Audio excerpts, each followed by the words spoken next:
Hola, hola, ¿qué tal? ¿Cómo están? Soy Armando Ríos Peter y me siento muy contento de que hoy, como cada martes por la noche, estén con nosotros aquí en Mesa Horizontal y agradecemos obviamente a Radio 13 Digital y también a Diario de Confianza la posibilidad de poder llegar ahí hasta donde ustedes nos están viendo y me siento muy contento de que el día de hoy esté con nosotros el doctor Óscar Valdés, doctor en Derecho Constitucional, varias veces doctorado, pero sobre todo un buen amigo y una persona que tiene mucha claridad sobre distintos temas y como no solamente es un gran doctor en Derecho, sino que le entiende a la política, pues tenerte aquí, mi querido Óscar, es realmente un honor. Bienvenido y muchas gracias por estar aquí con nosotros. Muchas gracias a todos, muchísimas gracias. Y bueno, pues como siempre está aquí Jimena Céspedes. Jimena Céspedes es CEO, como ustedes saben, de Metrix, conocer la verdad en la era digital. Me siento muy contento, como cada martes, mi querida Jimena, que estés aquí con nosotros. Gracias a ustedes, buenas noches. Y bueno, Amado, mi carnalito, mi querido hermano de batallas, bienvenido. Amado, ¿cómo andas? Querido amigo, muy bien, a darle. Bueno, pues vamos a empezar.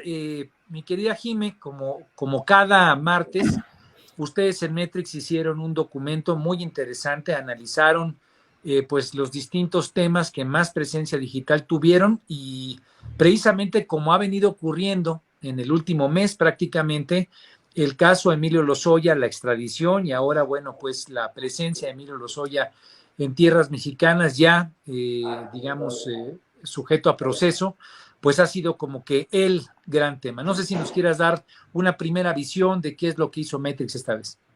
Claro que sí. A ver, como ustedes saben, nosotros medimos lo que llamamos agenda pública, o sea, son los principales temas que hay durante la semana para ver, primero, de qué está conversando la gente, tanto en medios públicos, sociales y privados, y adicionalmente, cuál es el sentido, la intención que le están dando a esa conversación. Lo de Emilio Lozoya no empezó hoy, o sea, no empezó la semana pasada. En realidad, la primera vez que volvimos a hablar de él, porque nos consideramos volvimos, es porque sí fue un tema generalizado entre los medios digitales, fue cuando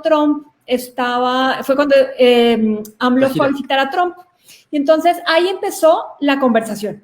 Pero desde hace 2 semanas, desde el momento en donde Emilio Lozoya voló a México, desde ese momento se volvió un tema nacional e internacional. Y generalmente, o sea, digamos que las conversaciones son bastante divididas, en este caso no. Casi el 40% del volumen total de la conversación de medios digitales en la agenda pública se relaciona a Emilio Lozoya. ¿Qué es lo que dicen principalmente? Ha sido más bien un seguimiento del proceso como tal, de si aterrizó, si entró a la cárcel o no, si está en el hospital, si salió. Ha sido más un tema como de entretenimiento, más que un tema procesal, como nos lo dirá ahorita Óscar, o más bien sobre el tema específicamente, el más le importa a la gente, el tema de corrupción. Ha sido más que todo un tema de entretenimiento lo que hemos venido siguiendo en estas 2 semanas principalmente. Bueno, como bien lo comentas, mucho lo anticipábamos en otros programas, que sería un tema mediático penal, pero precisamente para eso está Óscar aquí, porque es un tema, digamos, que tiene muchas aristas, mi querido Óscar, es un tema pues que la sociedad está atenta y pareciera ser que el gobierno pues le ha puesto un especial énfasis al tema, pues por las repercusiones políticas que esto tiene. Sin duda alguna, pues se trata de un caso que desde hace años está presente en la agenda internacional. El tema Odebrecht primero y luego ya en el caso mexicano, el tema de agronitrogenados, pues han tenido mucho que ver, tiene mucha atención el hecho de que esto pueda inclusive implicar al presidente Peña Nieto. La primera pregunta sería, Óscar, ¿en qué contexto se da pues este proceso, ¿no? Son distintos temas, son distintos asuntos. Ahora se habla de videoescándalos, pero Odebrecht es el primer tema y es el tema internacional de mayor relevancia. No sé si desde tu perspectiva jurídica nos puedas dar pues un primer brochazo de qué va el tema de Emilio Lozoya. Mira, primero que nada, tenemos que estar todos conscientes que lo que se hizo con Emilio Lozoya prácticamente fue un trato que no se le dio, en este caso a Rosario Robles, que es prácticamente lo que se equipara el asunto como tal. A Rosario la vimos que llegó de España, llegó muy confiada pues aquí se amiga la chilindrina y la agarraron y se fue al frescobote porque le inventaron una licencia de conducir falsa y está en prisión. Ya Lozoya, que son delitos graves, prácticamente ni siquiera se mencionó la prisión preventiva oficiosa. Él viene en una extradición muy negociada, en la figura novedosa de los tratados internacionales. Él viene ya prácticamente por el artículo 21 constitucional, que es el criterio de oportunidad. ¿Qué significa esto? Que es cuando te vuelves testigo protegido y luego testigo colaborador. Por eso Lozoya nunca pisó la cárcel, que es lo que ahí fue donde yo creo que se le barrió el manejo de los medios. ¿Por qué no podía pisar la cárcel? Porque es tu testigo. En español, para que la gente lo pueda entender. Es como si yo me pongo de acuerdo contigo para que tú me ayudes a alguien que me debe dinero, que me pague. Al que voy a meter en prisión es al que me debe el dinero, no a ti que me estás ayudando. Exactamente es lo mismo. Entonces, ¿qué fue lo que pasó aquí? Fue un pésimo manejo, donde decían que Lozoya ya estaba en prisión, y dicho por el presidente López Obrador y por Durazo, y Lozoya estaba en un hospital porque según estaba enfermo. Primero que nada, en un tratado internacional no puedes llegar enfermo, porque la persona que el país que te entrega prácticamente a la persona verifica el estado de salud. Recordemos que tenemos 2 casos ya en México de gobernadores que extraditaron, el caso de Duarte prácticamente que venía de Guatemala y el otro caso del gobernador de Quintana Roo, que estaba en Panamá. Entonces, para que tengan una idea más o menos en ese parámetro. Entonces, él tenía que estar perfectamente sano. Sí. Aquí fue un mal manejo de medios y un manejo de que cómo se iba a ver la 4T sabiendo que nunca iba a entrar a prisión. Bueno, vamos más allá. Recuerda que él quedó prácticamente sujeto a proceso, a vinculación, le dieron un brazalete y le permitieron que fuera a firmar 2 días por mes. Y en este caso, pues ni siquiera fue, lo hizo a través de un correo electrónico, ¿no? Para que no se moleste el señor. De esa manera te das cuenta que el que está ganando la partida pues es Lozoya, porque él fue el que negoció esto. Y recordemos que el abogado de Lozoya en España fue nada menos y nada más que el juez Garzón, Baltasar Garzón. Digo que se pinta solo para esas cosas. Y no creo que le haya cobrado 2 pesos, ¿verdad? Le ha cobrado una muy, muy buena lana. Entonces el tema es interesante porque en la extradición, como se dan las cosas, prácticamente es un tema completamente negociado. No podemos tampoco saber, acá de acuerdo yo con la fiscalía, tampoco nos los van a decir. Lo que sigue es muy simple. Ya vimos aquí en México, lo vincularon, entre comillas, a proceso y la fiscalía nunca pidió la prisión preventiva oficiosa. En este caso, ¿qué significa? Que él se va a su casa o a donde esté. En este caso puede estar en cualquier parte, menos no puede ser de la Ciudad de México. Pero sí puede salir por lo menos a salir de su casa sin ningún problema a tomarse un café.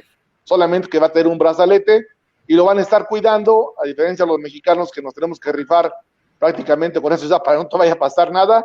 Él va a tener 8 agentes a su disposición para que lo anden cuidando. ¿Y qué es lo que sigue?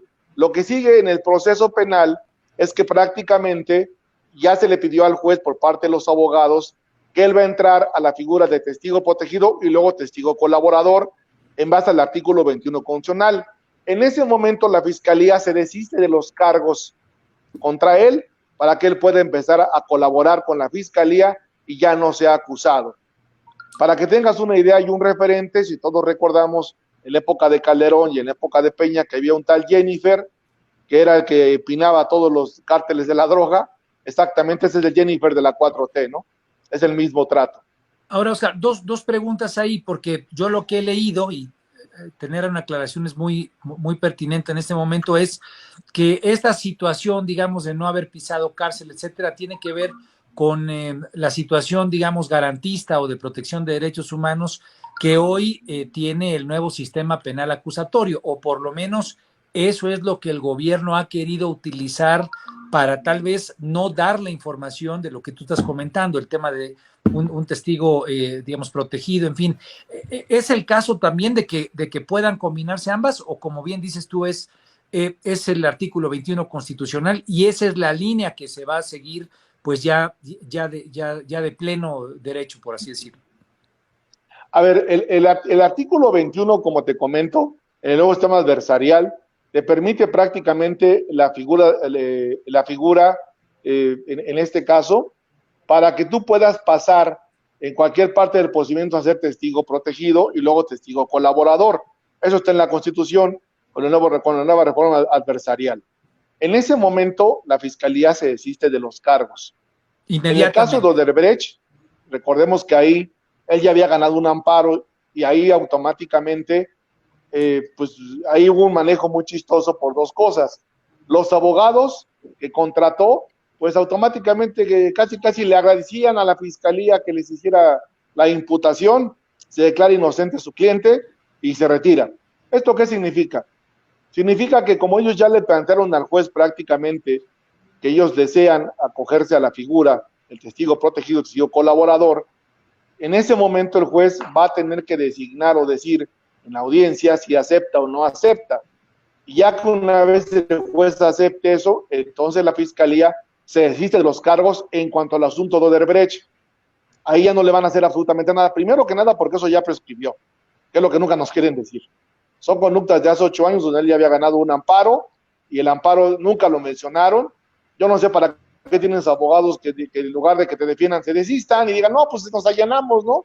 Y hasta felicitando al fiscal y diciéndole al fiscal que gracias por darle a conocer la acusación.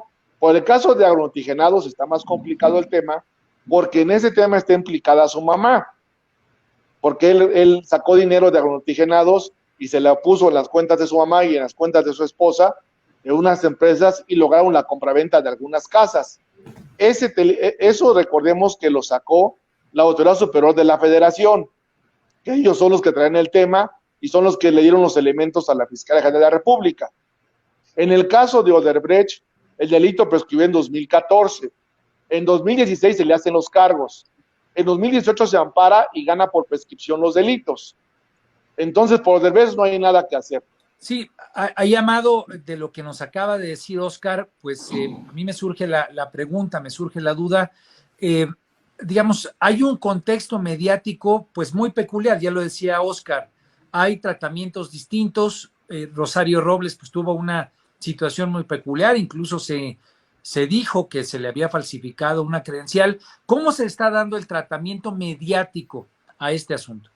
Bueno, de entrada, uno de los grandes pendientes que tiene el gobierno federal con su audiencia, con la gente con la que tiene que cumplir, pues es el asunto de acabar con la corrupción y de acabar con la impunidad. En este sentido, el caso Lozoya ha generado muchas expectativas, y bien dice Oscar, el punto clave aquí es que han dejado correr mediáticamente versiones, no las atajan ni de un lado ni del otro, y entonces generan una percepción equivocada de lo que realmente tiene que ajustarse a la justicia. Es decir, la prioridad en este caso es una negociación política, no una negociación jurídica. Una vez que negocian políticamente, adaptan a términos jurídicos esa negociación, ¿no? Entonces, lo que sigue es que se van enredando poco a poco y yo no veo cómo vayan a salir de este hoyo, porque básicamente la gente lo que está esperando es que alguien vaya a la cárcel, y si de entrada no posicionaron bien que Emilio Lozoya no iba a ir a la cárcel nunca y que detrás de él pues tendrían que venir peces gordos, porque si tú empiezas a meter al secretario del particular del amigo de un señor que no vino a la fiesta, entonces en realidad se te va a ir como agua, no vas a dar esa percepción que quiere dar el gobierno. Por ejemplo, ahora, yo creo que hasta el propio presidente ha tratado de dar la entrada a eso. No sé si lo ha logrado, pero a mí me da la impresión de que en algunas declaraciones el propio presidente ha tratado de extender el planteamiento e ir mucho más directo hacia, digamos, que haya una consideración general de rechazo a la corrupción.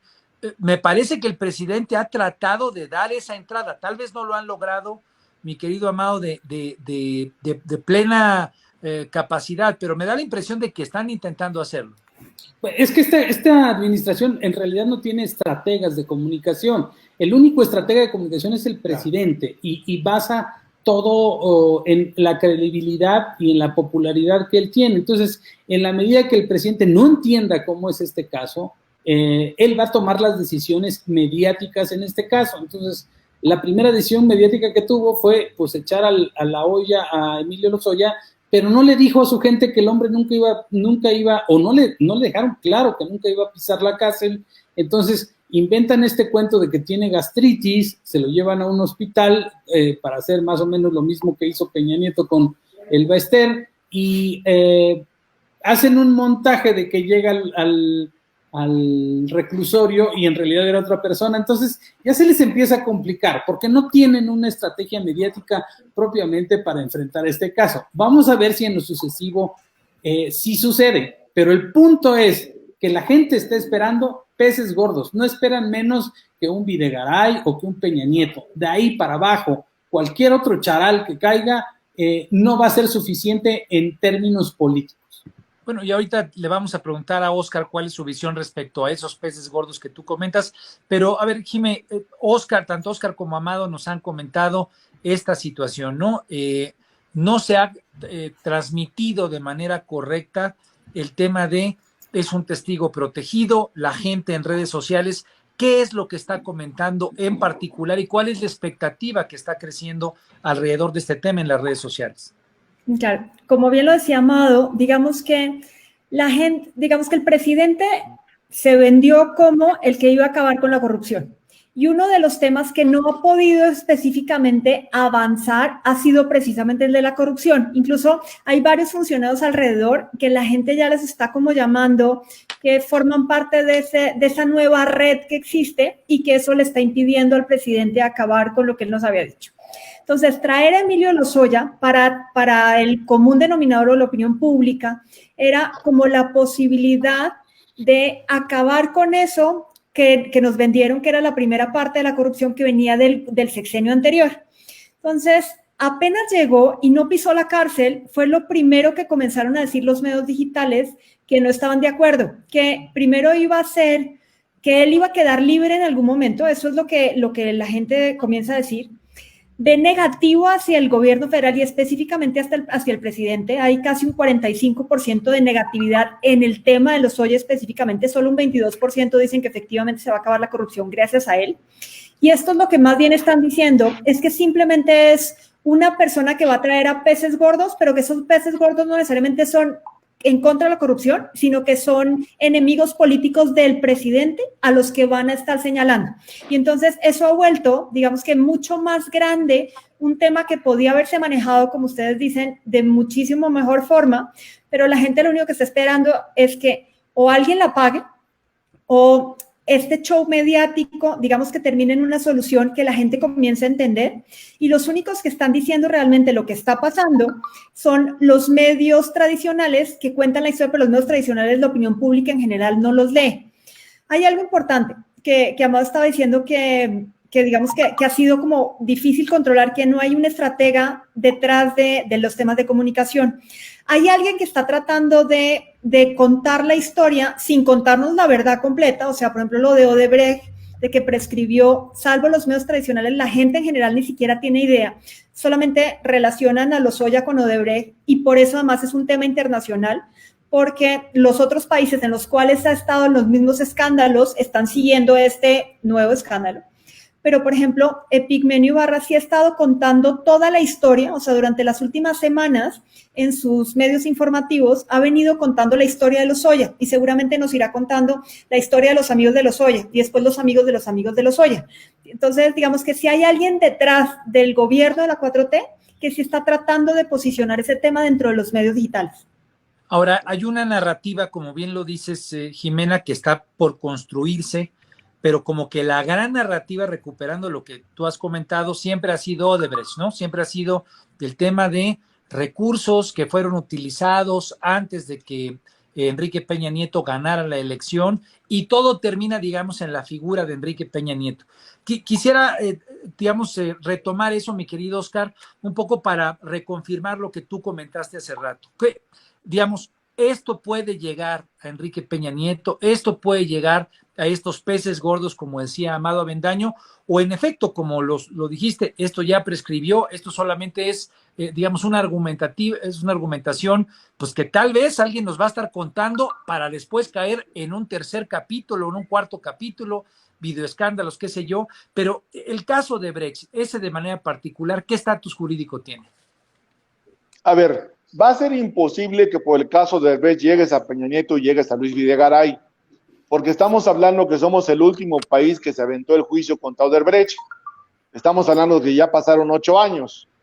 Estamos en el 2020 y date cuenta que ha pasado, esto empezó en el 2012. Y la 4T dejó pasar 1 año, 8 meses para tomar las cartas en el asunto. Estamos hablando de que si para estos delitos prescriben en 2 años, recordemos una cosa muy importante, son delitos electorales, ojo, es un delito electoral, porque lo que estamos acusando, que lo que están acusando ellos, es que ese dinero de Odebrecht sirvió para la campaña presidencial de Enrique Peña Nieto.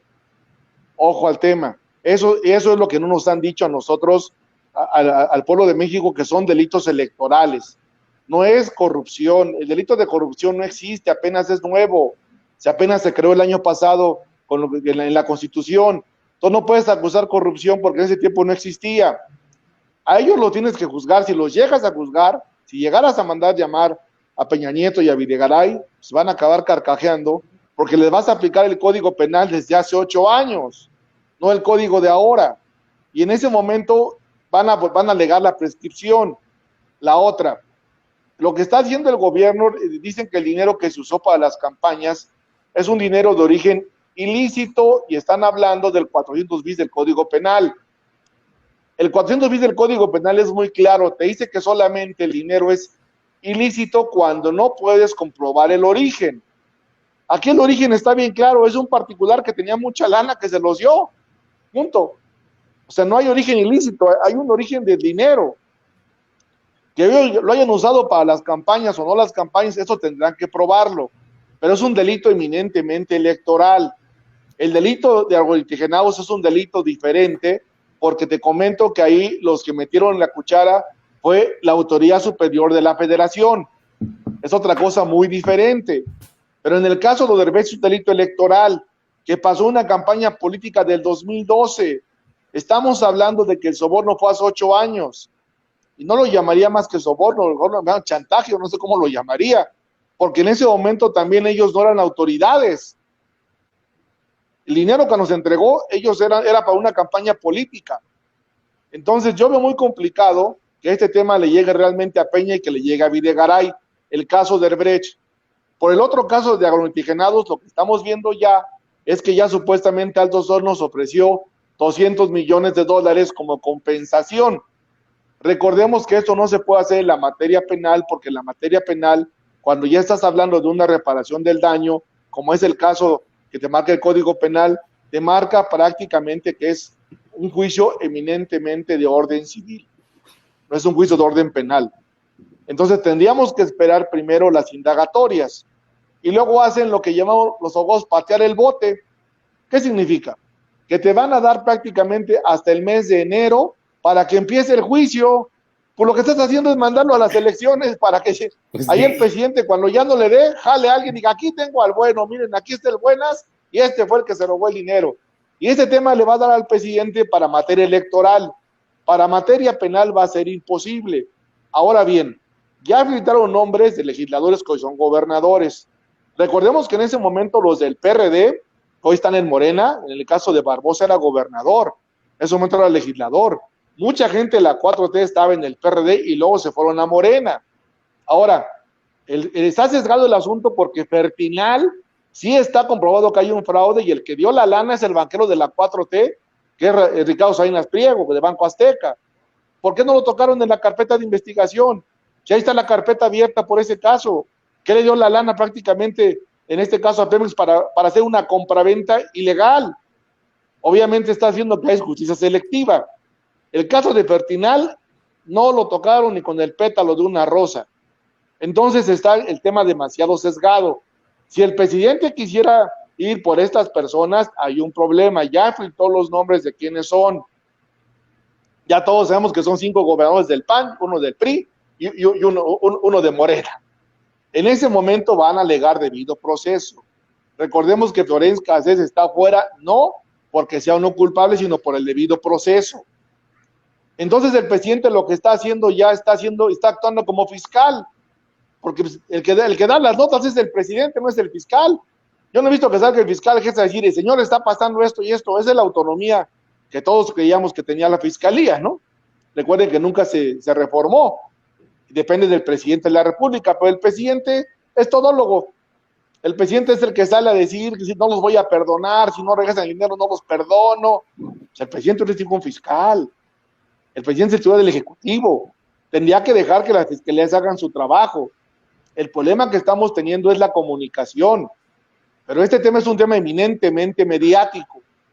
Entonces el presidente pues sí le va a sacar raja todo lo que pueda, ¿eh? Se va a dar gusto sacando nombres, se va a dar gusto con los videos. Recordemos también que en el caso de los videos ya hay sendas jurisprudencias de la Suprema Corte por los escándalos que hubo, en este caso de Ponce, que era el secretario de Finanzas de Andrés Manuel, que jugaba en Las Vegas, en el caso de Rosario Robles con Ahumada, y en el caso del profesor Bejarano.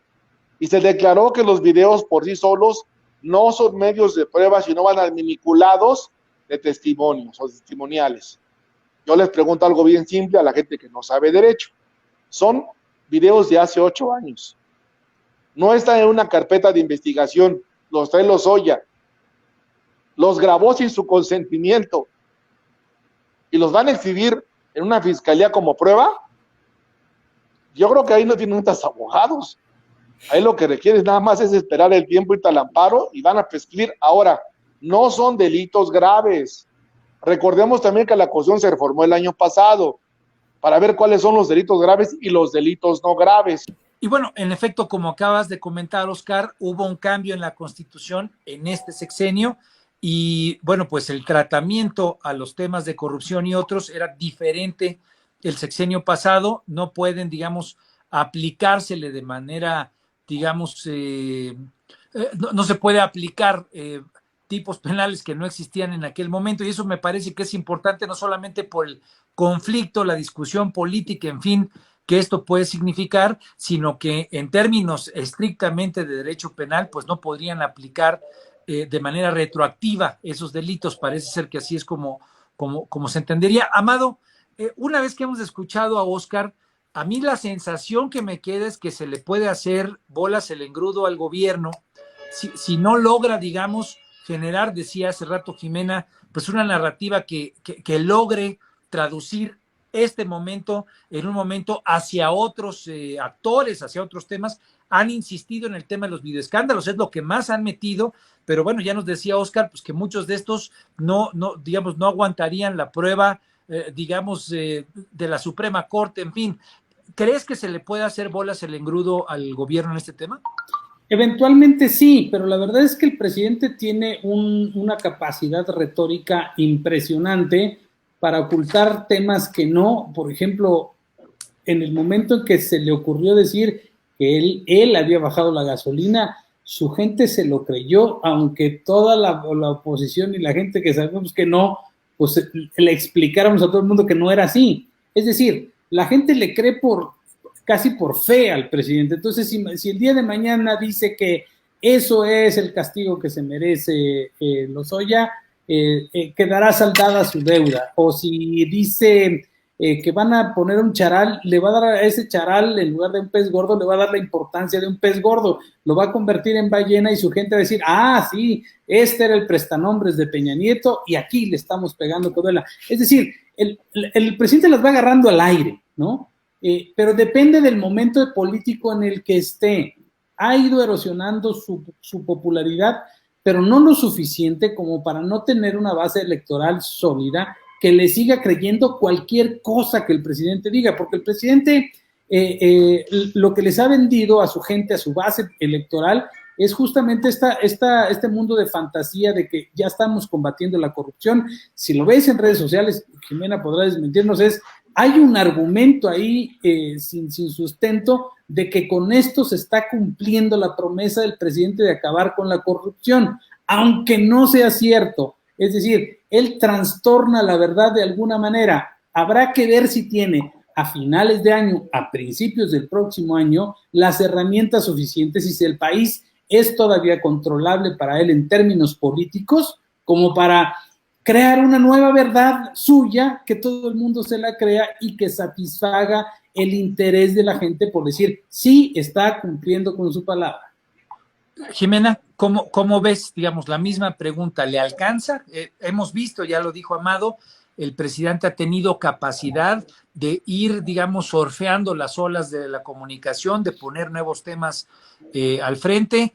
La semana pasada vimos otra vez el avión presidencial, ahora ya en el hangar mexicano, pero me da la impresión de que ese tema la gente ya no le puso atención, la atención que antes le prestaba, ¿no? Entonces, sí le da esa capacidad al presidente de poner, digamos, aunque se le hiciera bolas el engrudo en términos jurídicos, y ahorita nos dirá Óscar para qué da y para qué no da el caso, sí le alcanzaría al presidente López Obrador para reconducir y para, pues, él digamos, determinar, pues, que con esto es suficiente para el combate a la corrupción, o la gente espera más.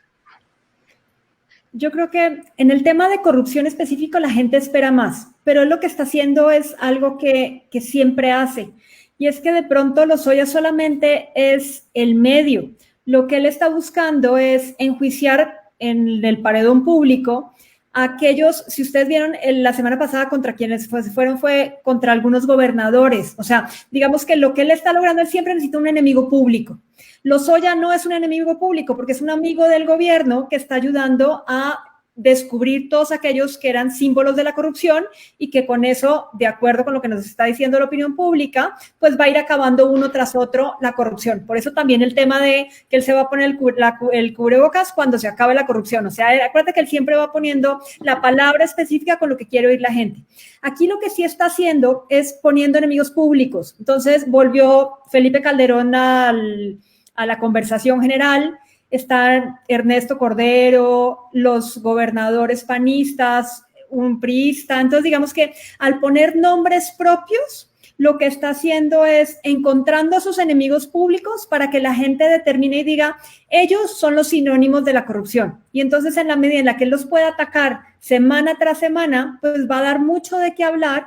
Y entonces, aunque no lo logren, por lo menos desvía la atención, y Lozoya no es el principal. Es como Gatell en las nocturnas o como John Ackerman en el INE. Necesita alguien que sea el que le llegan las cosas, pero que él pueda poner la información que él quiere en los medios digitales. Ahora, pero digamos, en este caso, y ya de cara a las elecciones, donde me parece que ya empiezan a jugar otras fuerzas, otras dinámicas distintas a las que imperaron estos 2 primeros años, pues también habría un escenario, no lo sé, ahorita nos comentarás, donde tal vez esos atacados sin tener suficiente tracción jurídica, digamos, el proceso, pues se puedan victimizar o hacer lo mismo que ha hecho en otras ocasiones el presidente cuando estaba en la oposición. Es decir, ahora que desde el poder te estén atacando sin demasiados argumentos, ¿cabe un escenario de ese tipo, por lo menos en la conversación, o la conversación siempre va a tener el mismo dueño que es el presidente López Obrador?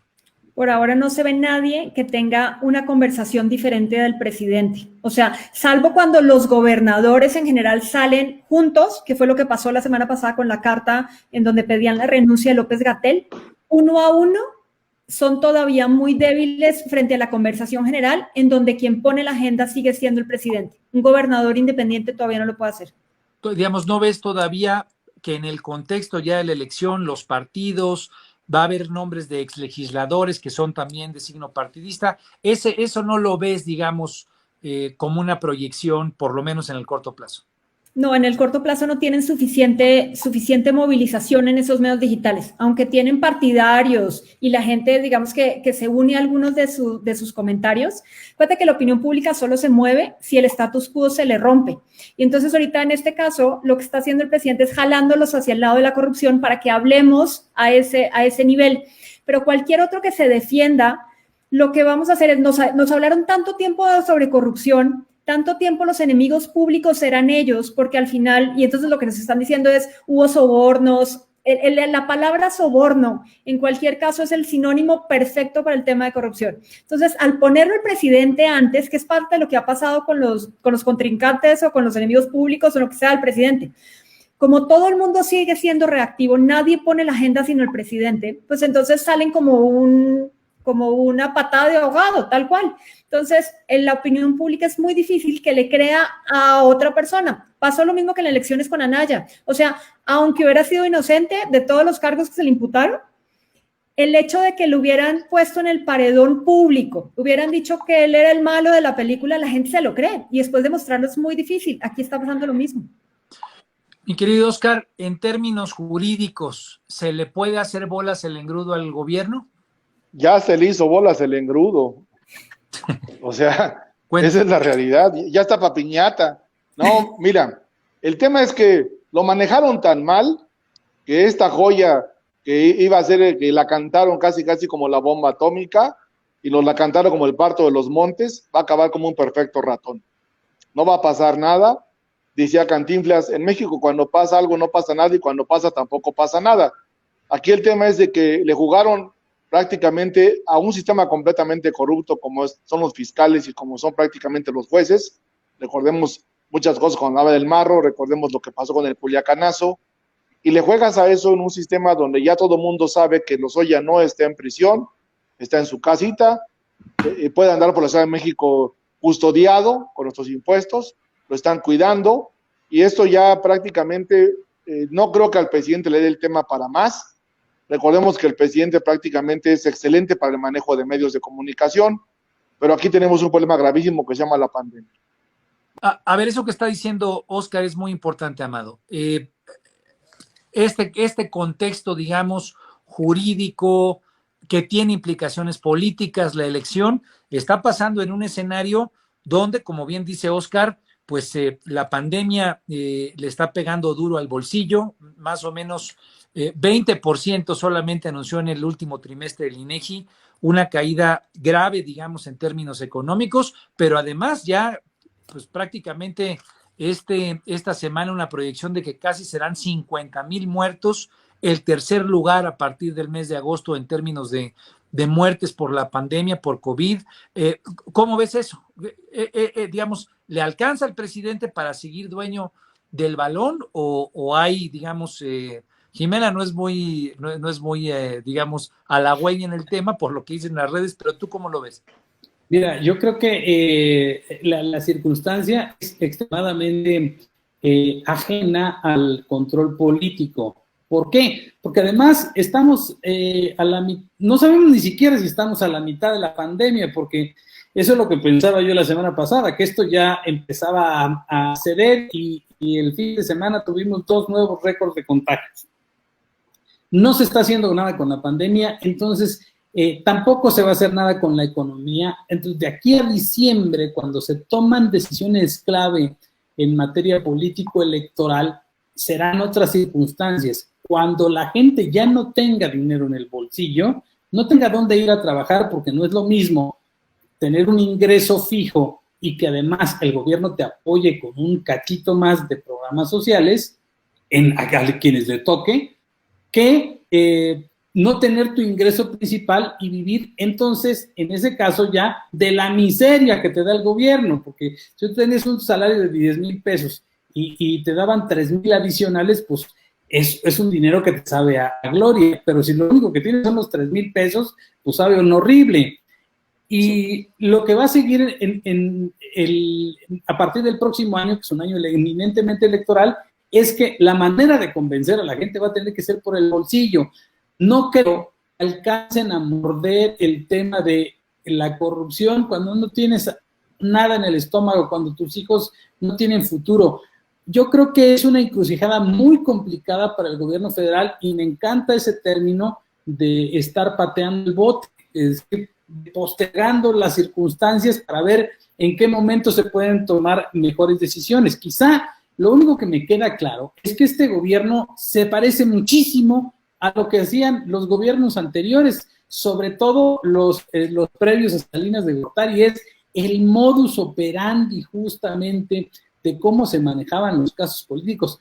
Incluso, pues, después de eso también, el caso de La Quina, el caso de Raúl Salinas, el caso de Lester Gordillo. Entonces, me parece que sí algo ha pasado con esta administración, es que es muy, muy parecida a los gobiernos priistas de los que tanto intenta diferenciarse el presidente López Obrador. Ahora, con la gran diferencia de que ahora la sociedad está metida en la discusión y precisamente por eso los comentarios de Jimena nos van dando un orden, digamos, de qué tanto pesa o no pesa. Regreso contigo, Oscar, para preguntarte entonces si, como yo te decía, si ya se le hizo bolas el engrudo, ya está listo para piñata, decías, en la parte jurídica, este tema de patear el bote, y ahorita esta pregunta se la voy a hacer a Jimena, este tema de patear el bote, ¿les dará suficiente hebra jurídica para estar sacando, digamos, conejos del sombrero y estar, digamos, sacando temas que sean noticiosos, que le vayan dando argumentos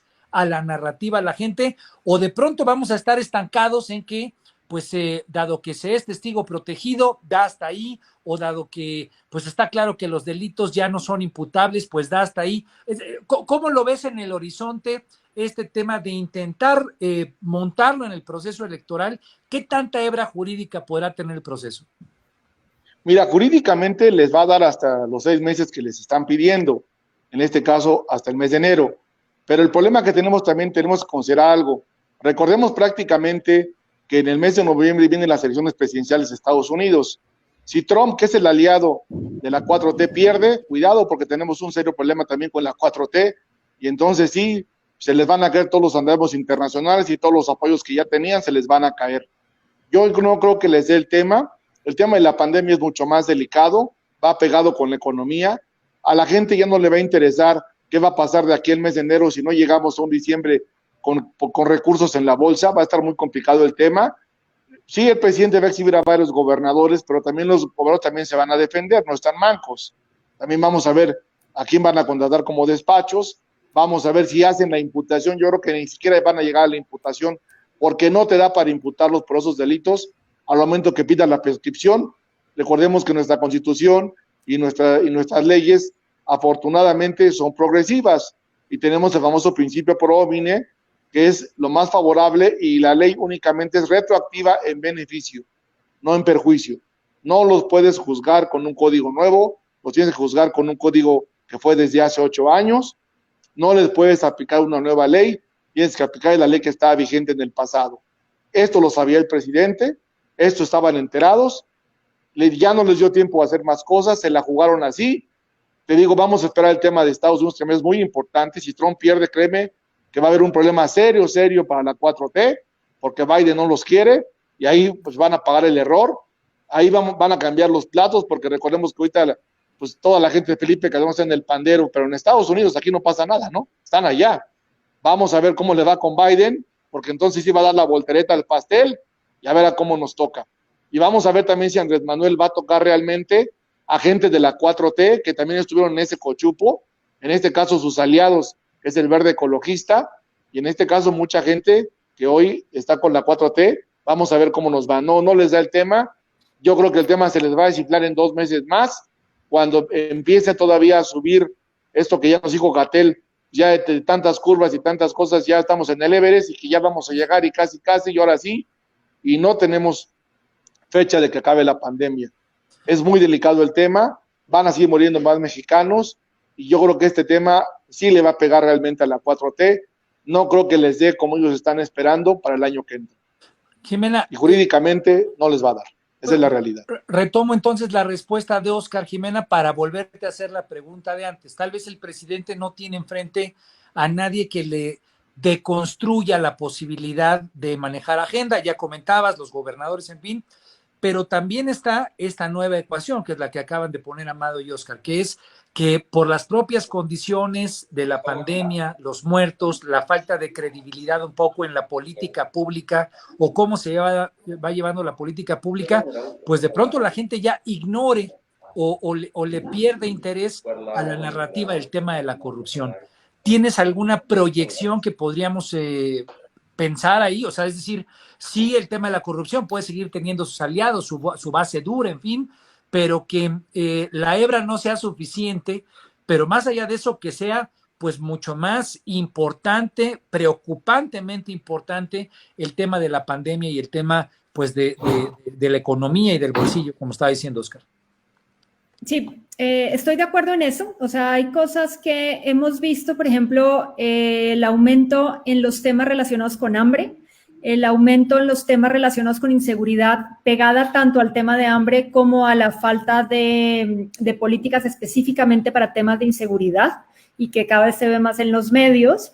los temas relacionados internacionales también, los temas obviamente de la pandemia que no ha bajado. Estos temas están por fuera de la agenda pública. Acuérdense que una cosa es lo que dice el presidente en las mañaneras y otra cosa es lo que está pasando alrededor. Sin embargo, como lo que pasó el día del cachito del avión presidencial, que él dijo, no me pregunten de nada más, lo único que vamos a hablar es del avión presidencial. Él va a seguir manejando eso independientemente de lo que pase a su alrededor. Eso, digamos que tenemos que estar conscientes de eso. Efectivamente ha ido en caída libre la percepción hacia el presidente, salvo cuando los temas internacionales son suficientemente importantes o cuando hay algo que desvíe la atención, como el caso, por ejemplo, de los abortos. O sea, eso sí movilizó a la gente y hace que los temas del día a día o de la agenda mediática relacionado con la pandemia y las cosas que nos están preocupando, como que pasen a un segundo término. Entonces, lo que hace el presidente tal vez es, en las mañanas pone el tema para que sea lo principal y que todos los demás temas que efectivamente están creciendo y que cada vez le va a costar más trabajo al presidente ocultarlos, porque pues al final lo que él hace es como una cortina de humo en donde dice, a partir de ahorita no pasa nada. Ya lo probó para el 1 de junio, cuando a partir de ese día decidió dejar de hablar del COVID, se lo dejó solamente a Gatell y él comenzó a hablar de sus giras, del Tren Maya, de la visita a Trump, de los demás temas en general de agenda pública de Lozoya. Entonces, esos él va a seguir manejándolos. Efectivamente, no hay nadie del otro lado que ponga la agenda pública en contra recibiendo esos temas. Entonces, digamos que lo que vamos a ver es, si no hay nadie más que los agarre, va a pasar lo mismo que con los movimientos de mujeres, se va a ir muriendo, que es lo que va a pasar ahorita, o si ya la oposición como tal, entre tantos ataques, se une y entonces ya comienza a ser una verdadera fuerza política relacionada de aquí a las elecciones. Digamos que esos serían los dos mecanismos que veríamos de aquí a allá. Ahora, viene elección, Amado. ¿Tú crees que lo que no han hecho las oposiciones políticas en un nuevo contexto de cara al 6 de junio les alcance para hacer eso? Es decir, para verdaderamente agarrar los temas en los cuales el presidente no está cómodo y obviamente pues no solamente magnificarlos, sino aprovecharlos políticamente, porque es ahí donde se juntan las dos conclusiones, tanto la de Óscar como la de Jimena, ¿no? Es donde si el tema jurídico ya no logra tener hebra suficiente y el presidente de pronto pues se ve cada vez menos capaz de darle una oferta mediática al auditorio, pues es donde tal vez la oposición tiene un tiro, ¿no? Sí, pero creo que hasta ahora están muy desarticulados y no han podido conformarse como oposición, ni siquiera definir sus alianzas en primera instancia. En segunda, cualquiera que tenga un 48, 50%, de 35% de preferencias electorales agrupadas en un solo bloque, pues es una fuerza mayoritaria, que es lo que va a tener el presidente el próximo año. Sobre todo por la dispersión que hay en la oposición, eso le da, digamos, una ventaja adicional, que sigue manteniendo su voto duro. Él tiene dos problemas. Uno de ellos es que ni con este tipo de asuntos va a poder sumar, pero probablemente tampoco reste. A mí lo que me parece que el triunfo de la oposición sería que Morena y sus aliados no ganen la mayoría calificada, con eso sería un primer paso. Yo dudo mucho que la oposición junta gane siquiera la mayoría simple, o sea, más de 250 diputados, porque el día de hoy no están organizados para eso, sobre todo si estamos viendo a un PRI que está presionado mediáticamente y en varios aspectos como para arrinconarlos por un lado o por el otro para aliarse de facto con ellos. Esta recomposición va a venirse a dar un poco más adelante y creo que va a tener mucha incidencia en cómo se den las alianzas el propio presidente López Obrador. Óscar, ¿cómo ves un poco para cerrar y para darle ya una circularidad a lo que hemos comentado? ¿Qué habría que esperar en las próximas semanas, los próximos días, los próximos meses respecto al tema Lozoya? ¿Cuáles son, digamos, los pasos a seguir? ¿Cómo crees que actúen las defensas? ¿Cómo crees que actúe la fiscalía? ¿Qué es lo que habría que ver jurídicamente de lo que sigue, de donde estamos el día de hoy? Lo que sigue son los escándalos, es lo que le encanta a la 4T, son los escándalos, van a subir todos los videos, van a hacer escarnio de eso y van a tratar de que eso les dé para pasar el voto hasta que vengan las elecciones. Va a depender de la gente que si esté pendiente de eso o no esté pendiente de eso. Ya Lozoya va a hacer un plano secundario. Van ahora por los gobernadores, son 5 del PAN, el de Morena, que es de Puebla, y ahí está metiendo un priista también. Están buscando al frente del partido que era Lito. Los vamos a ver exactamente cómo se va a dar el tema. Vamos a ver los escándalos, vamos a ver tipo, a los millennials que no lo conocen, pues van a ver tipo escándalos de Rosario Robles, que los videos, se van a indignar, se van a regar las vestiduras, van a decir que ellos son corruptos, menos ellos, y con ese discurso el presidente lo que va a pretender hacer es hacer la diferencia que él siempre dijo, que habían venido a México, que él siempre dijo eso, y nunca van a ver prácticamente que ellos han quebrado al país. Estamos Pemex en bonos basura, estamos prácticamente mal en la economía, vamos en caída libre, y no hay para esto. El presidente ya soltó la toalla en la pandemia, ahora ya todo terminó, dice que ya vamos para arriba. Gatell pues está cuestionado con los gobernadores que va a ser bien certificado de la 4T, no les va a dar el tema, jurídicamente no esperemos nada novedoso hasta el mes de enero, y ya patearon el voto hasta esa fecha.